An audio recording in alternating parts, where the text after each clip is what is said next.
In other developments, the potential repercussions for South African entities registered with the Companies and Intellectual Property Commission following a systems hack have been described as grave. That's as the incident has compromised the safety of registration details, which has exposed millions of companies to fraud and identity theft risks. Head of Consulting at Armata, Richard Foster, speaks to us about this. Thank you so much for your time, Richard. Our starting point really should be, how did we get to this point, and has there been some sort of an explanation as to how the CIPC found itself with a hack?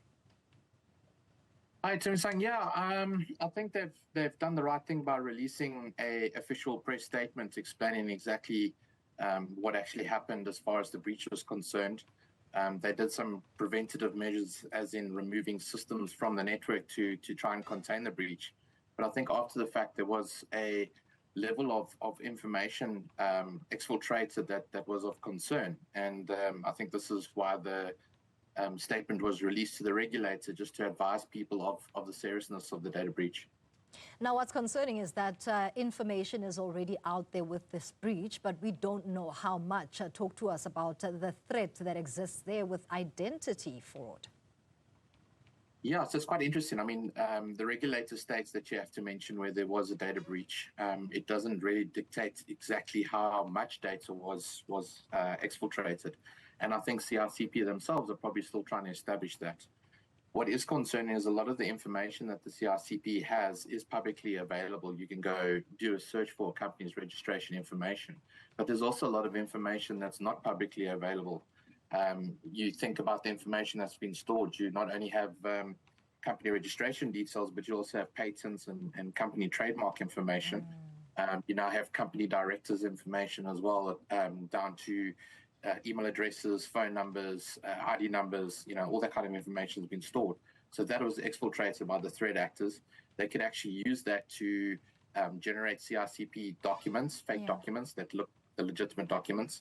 They could then register accounts with certain vendors on 30 to 60-day payment terms as an official vendor, go and buy stuff on credit. And then obviously the supplier would then have to go off to the legitimate company to get the funding. And if it was used in a fraudulent way, they might not ever be able to track the actual person that utilized that stolen information. That's quite alarming. Is there recourse, though, for individuals as well as entities themselves? I think it's going to be quite difficult because of the fact that the supplier is obviously going to be demanding the money for the assets that were purchased. Very difficult unless you've got some form of insurance to cover you. There's also, credit information that could be tarnished by this. In other words, your credit record could be tarnished by, stealing company identity, so to speak. And then you could also have phishing attacks happening from the stolen information where your employers are phished by these threat actors utilizing directors' information, using that to almost pretend that they are the director and cutting an employee into making, transfers of money. And we've seen it in the past where gaining enough information to con the employer into thinking it's the CFO of the company that's talking to them, they've transferred transactions of over 250,000 Rand in cases. It also puts a spotlight on, pardon me for interjecting there, Richard, because I want to, on the part of possibility around recourse and accountability, find out how much of this incident then places the spotlight on how government entities, particularly as sensitive as the CIPC, need to have elements and dynamics within their systems that would be cyber attack proof. Yeah, I think cyber itself is changing constantly, and it's very difficult for companies to actually keep up with the changing times. I think if you think what was relevant 5 years ago in protecting your environment is no longer relevant. If you think about the same way that your computer or your phone that you bought 5 years ago is probably a dud in most people's eyes, with the new upgrades that are coming out. With the advance of AI attacks now, AI being added into those threat attacks, your systems are probably not as capable of keeping up. And I think what happens now is you start having your supply chain governance, especially in the public sector, where you have to go out to tender, you have to find, who's got the best solution at the best price. and then you have to go through a whole phase of implementing. Those delays, could put you 2 years behind as far as what's the latest and greatest way of protecting yourself against these threats. So you almost need to kind of streamline your supply chain policies to be able to stay in the front of the cutting edge technologies that are out there. And we've seen this happen to, Richard, we've seen this happen to the likes of TransUnion, Experian. What lessons have been learned since then? Because those were enormous data breaches for companies that represent quite a number of South Africans.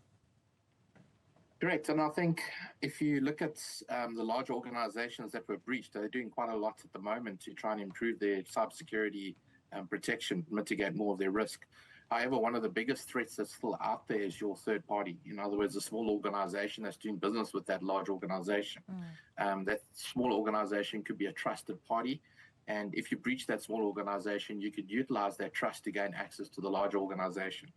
So I think, putting in all these systems in place is great, but then you need to start looking at your supply chain and your third party and understanding how their risk could impact you.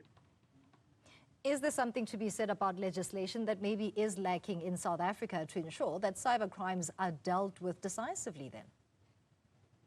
I think the legislation is catching up. I mean, we have the, POPIA, which has been launched. I think what we need to do is start enforcing that more regularly. We need more prosecutions. We need probably an easier way for people to report cyber crimes. I think a lot of the times if a small organization in particular was to report a cyber crime to the SAPS, for example, most of the people they're reporting that to wouldn't know what to do with it. So you probably want to establish a dedicated cyber crimes unit within South Africa that companies could actually turn to. I know countries like Australia have a very strong cybersecurity program from government that if you breach, they will actually come in and assist. Whereas in South Africa, it's predominantly still, the private sector that has to look after it. And again, companies are now forking out a lot of money for cyber insurance to kind of protect them against that. So it's a costly affair to number one, protect yourself, but then number two, trying to recover from an attack if it happens. Costly, but also quite alarming. Richard Frost is with Armata. They're talking to us about the recent breach that is related to information that was hacked from the CIPC. We move on now.